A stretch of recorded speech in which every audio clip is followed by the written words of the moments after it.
Our school systems were set up on the idea that the brain would develop the way it was going to develop. There was nothing that you could do about it. Neuroscience came along and proved that yes, the brain does develop in certain ways, but it's experience dependent.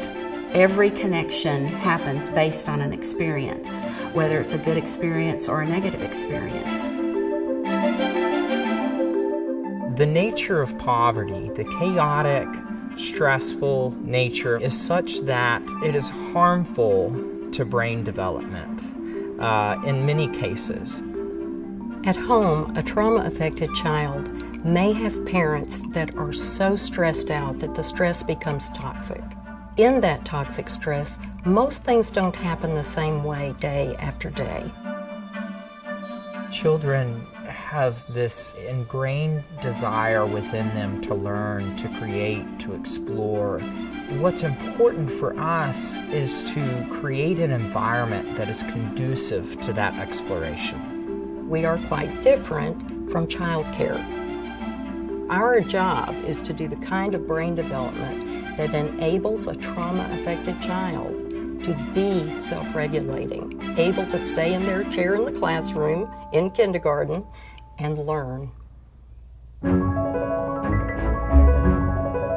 Talitha Koum started as a ministry of a church, and it still is today. We were 3 women who came to a small area of Waco in deep poverty. We looked at many children and many teenagers who were having such a rough go in public school. They were not making it.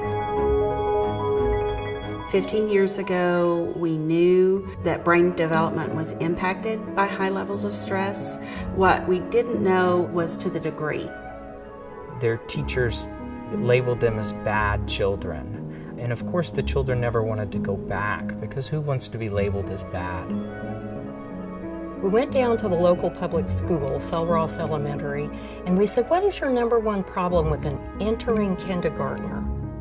I thought I knew what they would say. They haven't been read to, they don't know their letters and numbers, they're just not ready for kindergarten. That wasn't the issue at all. She said, their mental health is already shot and they can't learn.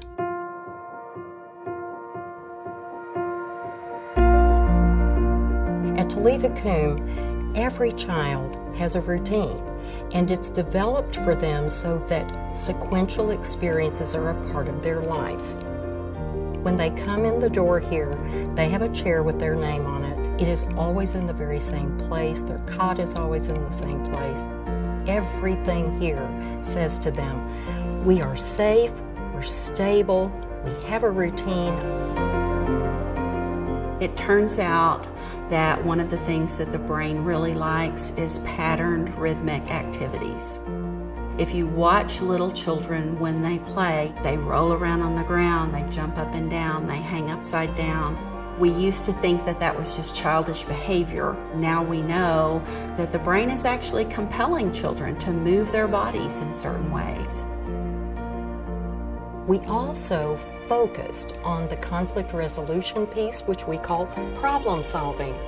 We come in very calmly, very slowly, and we help a child learn to solve their own problems between them. All throughout these children's lives, they're going to have to solve conflicts. And it's so important that they can begin right now. Hundreds and hundreds of children in Waco are from these families and from these difficult situations where they end up in school and they're suspended again and again. We want to see that stop, and the way we stop it is to send a child to school able to self-regulate, ready to learn. We would love to have you come to Talitha Koum. I want you to see children who are being affected by this program.